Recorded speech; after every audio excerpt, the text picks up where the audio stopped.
So continuing on with Dr. Lindsay's piece on cult indoctrination, specifically with wokeness cults, or the cult of wokeness, as it were, we're now going to look at cult reprogramming. Once the mark is properly indoctrinated, the objective becomes to reprogram the mark to get them to think differently. The goal is no longer to indoctrinate on what is right think and wrong think. It is to make the mark's thinking completely in line with the view of the world described by the cult doctrine. This will let the mark see the truth of the doctrine for themselves everywhere in the world. That is being woke. In the case of woke cult programming, there's an older and more formal name for that view of the world, which is having a critical consciousness.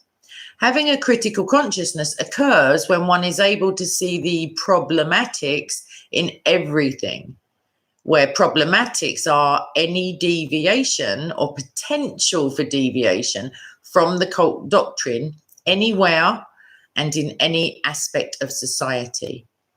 This includes speech, writing, institutions, thoughts, people, systems, knowledge, history, one's past, and society itself. So this may get a bit heady, but it's important. Critical consciousness is formally the cult mentality of Karl Marx's conflict theory. Conflict theory, in its briefest explanation, is the idea that society is broken into different groups or classes. For Marx, they were economic classes, and for the woke, they are social group identity classes. These classes are oppressive on one side and oppressed on the other, and in conflict over this. That is, conflict theory is the belief that different social groups in society are always in conflict with one another for power and dominance, and that rather than working together in complex, dynamic ways that can be mutually beneficial, they're at war. A critical consciousness means realizing this and that you're somehow personally complicit in creating the material conditions for that war, and need to do better, either by renouncing your dominance if you're on the side of the oppressor, or by agitating for a full-on revolution if you are on the oppressed side of the equation. So critical consciousness is therefore a very cartoonish us versus them reading of the world.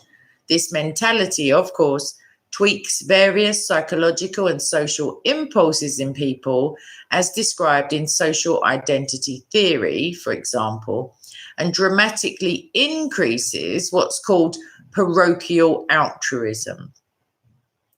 This means strongly favouring the in-group, which is here the cult, and forgiving it for every excess and abuse whilst becoming overtly hostile to the out-group. And in this instance, that's everybody else in society and society itself, and reading everything it does in the worst possible light.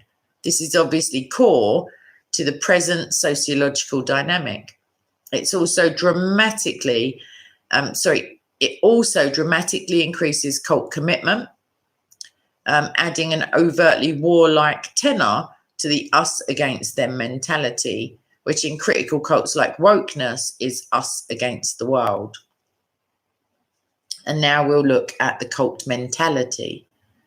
It's very important to stress just how difficult it is to break someone free from a cult mindset once they've adopted the relevant cult consciousness. So once reprogrammed, they will think the way the cult doctrine views the world. They will have to put on the cult-coloured glasses of whatever cult they have joined, and they will see everything in the world through that lens. Everything will be construable as supportive of the cult's doctrinal claims about the world, including where the cult doctrine gets things right, and also where it identifies the evils in the world that would challenge its very existence. People who've been reprogrammed into a cult mentality will perceive all attempts to free them from the cult as malicious attempts to drag them away from their community, and crucially, back to the bad emotional place that they have come to strongly associate with the awful feeling of vulnerability that was used to initiate them in the first place. The doctrine is the opium, as it were, that dulls their emotional pain, given the context of the present discussion, a bit of tongue in one's cheek. In this sense, anyone trying to talk sense to a fully reprogrammed cult member or trying to pull them out of the cult will be, in a very real sense, interpreted as attempting to harm them. And this is because the cult doctrine is the proffered resolution to the pain and emotional dissonance that lives at the point of deep emotional vulnerability that led them to be indoctrinated and reprogrammed in the first place. You see, it's very circular. And you must appreciate just how much that vulnerability has been inflamed by the cult initiation, the indoctrination, and reprogramming process by the point that the mark has become a full-fledged cultist. They've been forced to fixate on that vulnerability under profoundly psychologically abusive conditions in juxtaposition to the cult's doctrine, while making costly sacrifices to the cult and cutting most of their ties, this is very important, with the outside world and therefore any other worldview. Removing them from the cult is therefore perceived as an attempt to take them back to that awful vulnerability, whilst at the same time taking them off their opium and ripping them away from the only community they have at this point, whilst forcing them to face up to the embarrassment of having been indoctrinated and having sunk so many costs into something so toxic. So as you can imagine, this will not go easily. In fact, it will be met with remarkable hostility in the majority of cases. And more than that, attempts to remove someone from a cult will also be framed in terms of you not understanding the cult. This is actually a means of resolving the cognitive dissonance around the cult's doctrine, and it deepens and solidifies commitment in almost every case. The problem isn't that the doctrine's bad, you understand. It's that you, the outsider, just don't understand why it's good. You don't get it. And if you learned to see it the way the cultist sees it, here with a critical consciousness, you'd understand and agree, and you wouldn't threaten them with this pain. And this, of course, tautologically obvious and utterly boring. If you saw things the way I saw them, you'd agree with them. The cultists cannot see this because the result of reprogramming is to have only the cult's lens available for viewing everything. The whole point of cult programming is to make it so that one's inner pain and pathology can only be understood in terms of the cult doctrine. And the doctrine is the resolution to the vulnerability and has been very deeply established as such.